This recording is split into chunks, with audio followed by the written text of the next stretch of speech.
Now, if you've seen any of my other reviews about handbags, you will know that I am just a guy, not really a handbag user.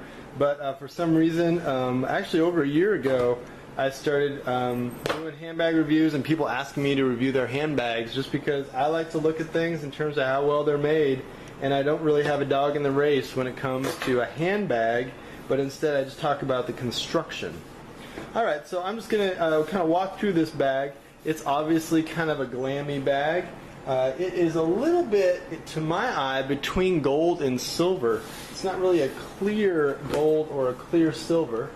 And stitch work's all pretty nice. It's got a nice kind of little bit floppy, all leather construction with thin shoulder straps or handbag straps, and they seem to me to be stitched up pretty well. In a couple places I do see just a little bit of stitch hanging out that you might want to burn or trim back if you're picky. But otherwise I think it's a durable bag that's really well made. I particularly like this seam, as it's just really rugged, and then it ends up being sort of double stitched. The bag does come with a shoulder strap. I don't know anyone who's really going to use that, but you could integrate the shoulder strap, and these are your hooks right here for the shoulder strap. Alright, let's talk about inside this bag. Before I open it up, you can just see here that the bag actually has this internal liner that snaps out, which I think is kind of cool. If you wanted to use this just as a bag without any inside pockets, you could take this liner completely out and remove it, and you would just have a big, capacious, simple handbag. You can even take this bottom out here, but it does, it just adds a little bit of stiffness and integrity. So you could do that. But with the liner in there, you get the pockets. Now, there are a couple pluses and minuses to that design feature.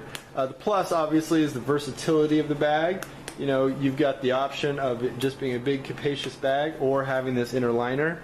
But what's a little bit funny when you have this inner liner in here is that you can still kind of reach around it. So I could imagine, putting a hairbrush in here or lipstick or something, and just, it just kind of gets lost in the bag down below. So it's a little bit of a funny design, but it is versatile and pretty cool. It's got a metal zipper that is just not going to jam. These zippers are pretty high quality, and I'm not worried about that at all. It's a good quality zipper. And then inside here, you end up with a slightly sort of smaller handbag, right? So it looks like a really huge, capacious handbag, but on the inside, this ends up actually kind of shrinking the volume just a little bit because this inner liner is not the full size of the bag. Inside the bag, you've got a couple of pockets over here.